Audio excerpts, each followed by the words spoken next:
ஜெய் ஸ்ரீராம். சுந்தரகாண்டத்தில் சர்க்கம் 10வது தான். அங்கே தேவலோக பொருளுக்கு சமமானதும் நடுஸ்தானத்தில் விளங்குவதும் ஸ்படிகமயமானதும் ரத்தினங்களால் அலங்கரிக்கப்பட்டதும் தந்தம் தங்கம் இதவற்றால் சிங்காரிக்கப்பட்ட கால்களுடையதும் வைடூரியங்களாலும் ரொம்ப மிக விலை உயர்ந்த திண்டு தலையணைகளாலும் விலை மதிப்பிட முடியாத உயர்ந்த விரிப்புகளாலும் மற்றும் பிற செல்வ சின்னங்கள் விளங்கியதுமான கட்டில பார்க்குறாங்க ஹனுமான்.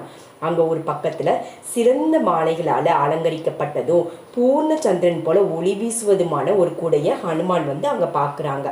தங்கத்தினால செய்யப்பட்டதும் சூரியனுக்கு ஒப்பான ஒளியுடையதுமான அசோக மலைகள் தொங்குவதுமான சிறந்த மஞ்சத்தை பார்க்குறாங்க ஹனுமான். வெண் சாமரங்களையும் கைகள் ஏந்திய பெண்களால் 4 புறத்திலையும் வீசப்பட்டதும் பலவித வாசனைகளோடு கூடியதும் ரொம்ப மிகுந்த மனமுள்ள தூபத்தால் மனமூட்டப்பட்டதும் மிக சிறந்த விரிப்புகளால் விரிக்கப்பட்டதும் செம்மறியாட்டின் தோளினால் உரை போடப்பட்டதும் மிக உயர்ந்த மலர்களாலான மாலைகளால் 4 புறத்திலும் சோபையுடன் விளங்குவதுமான கட்டில பார்க்குறாங்க ஹனுமான்.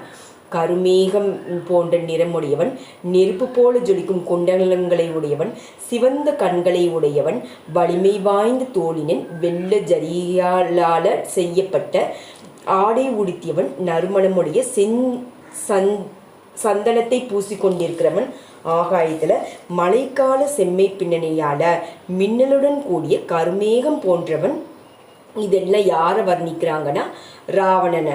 திவ்யமான ஆபரணங்களை பூண்டவன், மிக்க அழகன், காம வடிவினன், மரம் காடு புதர் மண்டியதும் உறங்கி கொண்டிருப்பது போல அசைவற்றதுமான மந்தார மலை போன்றவன், இரவு கேளிக்கைகளிலிருந்து ஓய்வு பெற்றவன், உயர்ந்ததான ஆபரணங்களால் அலங்கரிக்கப்பட்டவன், ராட்சச பெண்டிற்கு பிரியமானவன். இந்த விதமாக ரொம்ப அழகாக கட்டிலில் தூங்கும் வீரனான ராட்சச மன்னனை பார்க்கிறார் ஹனுமான். பெரிய பாம்பை போல பெருமூச்சு விட்டு கொண்டிருக்கும் ராவணனை நெருங்கிய ஹனுமான் ரொம்ப பயத்துடன் அடைந்தவர் போல மிகவும் வேதனைப்பட்டு கொஞ்சம் பின்னடைஞ்சாங்க. சீதையை தேடி வந்தனா அவர் அபகரித்த பாவியை முதலில் ஏன் பார்க்க நேர்ந்ததுன்னு ஐயோ என வருந்தி பின்வாங்கினார் என்றபடி அதன் பிறகு படிக்கட்டில் ஏறி வேறொரு மேடையை அடைஞ்சு தூங்கி கொண்டிருந்த ராட்சச மன்னனை ஹனுமான் இமை கொட்டாமல் பார்க்குறாங்க. பெரிய நீர்நிலையில் ஆண் யானைகளும் பெண் யானைகளும் நீராடி கொண்டிருக்கும் போது மதங்கொண்ட யானை ஒன்று இறங்கியதோ ஆண் யானை மெல்ல வெளியேறி பெண் யானைகள் மட்டும் இருப்பதை போல தூங்கி கொண்டிருக்கும் ராட்சச மன்னனின் கட்டிலில் விளங்கியிருந்துதான். அவங்க அந்த கட்டிலில் ராட்சசராஜனுடைய கைகளை பார்க்குறாங்க. தங்க தோல்வளைகள் போடப்பட்டிருந்ததான், இந்திரவஜத்திற்கும் ஒப்பானதான். ஐராவத யானைகளின் தந்தங்களின் நுனிகளுடைய உரசலால் ஏற்பட்ட காயங்களின் வடுக்களை கொண்டதான். பகவான் பலி சக்கரவர்த்தியை காவல் காத்து கொண்டிருந்த போது எதிர்த்து வந்த ராவணனை தாக்கி விஷ்ணு சக்கரத்தால ரணப்படுத்தப்பட்டதான். வஜ்ராயுதத்தால கீறப்பட்ட மிக உயர்ந்த தோள்களை கொண்டதான். புஷ்டியானதா, ஒன்றோடு ஒன்று சமமாக இருக்கிறதா, உடலுக்கு ஏற்ற அளவோடு இருக்கிறது, பலம் உடையதான். நல்ல லட்சணத்தின் கூடிய நகங்களும் கட்டை விரல்களும் உடையதான். அழகான விரல்களும் உள்ளங்கைகளோடு இருப்பதா. சுழல் தடி போல உருண்டு திரண்டு இருப்பதா. யானை துதிக்கை போல செம்மைய அமைய பெற்றதான். வெண்மையான படுக்கையில் கிடக்கும் 5 தலை நாகம் போன்ற கைகளை பார்க்குறாங்க ஹனுமான். முயல் இரத்தம் போல ஆழமான சிவப்பு நிறமானதும் மிகவும் குளிர்ச்சியான நல்ல மனமுள்ள சிறந்த சந்தனத்தால் பூசப்பட்டதும் நன்றாக அலங்கரிக்கப்பட்டதும் உத்தம பெண்டீரால் பிடித்து விடப்பட்டவைகளும் சிறந்த வாசனைகள் கூடியவைகளும் யக்ஷ பன்னக கந்தர்வ தேவ அசுரர்களை அலற செய்பவர்களையும் படுக்கைகளில் கிடந்தவைகளுக்கான அந்த கைகள் மந்தாரமலை குகைகளில் கோபம் கொண்ட 2 பெரும் சர்ப்பங்கள் உறங்குவதை போல இருப்பதை பார்க்குறாங்க. அனைத்து லட்சணங்களும் கொண்ட அந்த கைகளால் மலைக்கு ஒப்பான ராட்சச தலைவன் சிகரங்களுடைய மந்தார மலையை போல பிரகாசித்தானா.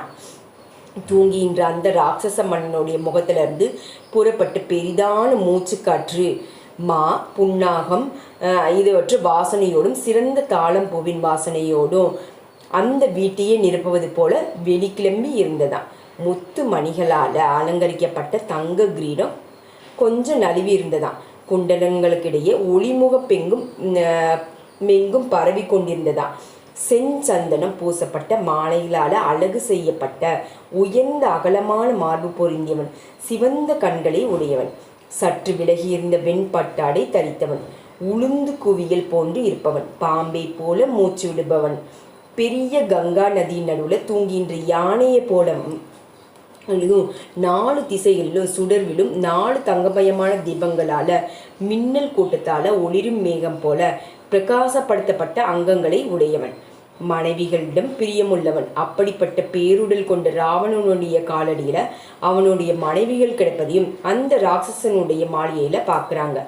முழு நிலவு போல ஒளிரும் முகமுடையவர்களும் அழகான குண்டலங்களால் அலங்கரிக்கப்பட்டவங்களோ வாடாத மலர்களை ஆபரணங்களாக கொண்டவர்களுமான மங்கையர்களை பார்க்குறாங்க. ஹனுமான் நாட்டியம் வாத்தியம் இதவற்றை திறமை பெற்றவங்களும் சிறந்த அணிகலன்களை அணிஞ்சு கொண்டவர்களாக ராட்சசனுடைய தோளிலும் மடியிலும் படுத்து தூங்குவதை பார்க்கிறார் ஹனுமான். தங்கத்தால் செய்யப்பட்ட வஜ்ர வைடூரியம் இழைக்கப்பட்ட குண்டலம் பெண்களின் செவிநுனையில் தொங்குவதில் தோள்களையும் பார்க்கிறார்.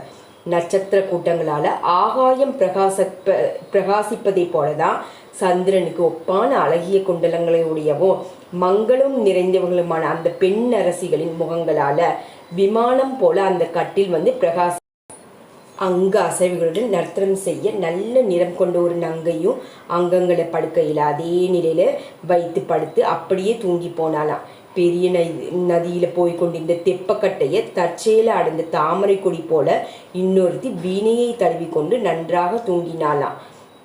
கருங்கண்ணலான மற்றொரு மடந்தை கைக்குழந்தையை மிக்க பெருமையுடன் இடுப்பில் வைத்து கொண்டிருப்பதை போல மட்டுகம் என்ற தாள வத்தியத்தை கமுக்கட்டில் அணைத்தபடியே தூங்கினாங்களாம். மயங்கிய கண்களுடைய பொன்னிறம் வாய்ந்த மென்மையான புஷ்டியான மனதை கவரும் அங்கங்களை கொண்டு இன்னொரு மங்கை மத்தளத்தை அணைத்து கொண்டு தூங்கினாளாம். செந்தாமரை இதழ் போன்ற கண்களை உடையவளும் முழு நிலவுக்கு ஒப்பான முகத்தை உடையவளும் அழகிய பின்பாகத்தை கொண்டு வேறொருத்தியை கட்டி கொண்டு தூங்கினாளாம். தனியான ஒரு இடத்துல அழகான படுக்கையில் படுத்து கொண்டிருக்கும் அழகு நிறைந்த ஒரு பெண்மணியை பார்க்கிறார் அந்த வானரர். முத்து மணிகள் கோர்த்த அணிகலன்களால் அலங்கரிக்கப்பட்டவளும் அந்த மாளிகையே தனது ஒளியினால அழகு செய்கிறவளும் பொன்னிறமான உள்ளவளும் பொன்னிற அங்கங்களை உடையவளும் ராவணனுக்கு பிரியமானவளும் அந்த புறத்து அரசியும் அங்கு படுத்து கொண்டிருக்கிறதும் அழகிய தோற்றம் உள்ளவரான மண்டோதரியை பார்த்ததும் தோல் வலிமையுடைய வாயுகுமார் அவளுடைய உருவம் எனவும் காரணமாக அவளை சீதான்னு எண்ண ஆரம்பிச்சிட்டாங்களாம். வானரர் வீரர் ஹனுமான் பெரும் சந்தோஷத்தால் ரொம்பவும் ஆனந்தப்பட்டாங்க. தோலை தட்டிட்டு வாழையை முத்தமிட்டாங்களாம். ஆனந்த களிப்படைஞ்சாராம், கூத்தாடினாராம், பாடினாராம், உல்லாசமா நடந்தாராம். வானரங்களின் இயற்கையான குணத்தை காட்டுவதை போல தூண்கள்ல ஏறி மேலிருந்தவாறு பூமியில் குதித்தாராம். மண்டோதரியை பார்த்து மாதா சீதான்னு எண்ணினாராம். அதனால அவங்க சந்தோஷத்துல ஜெய் சீதாராம்.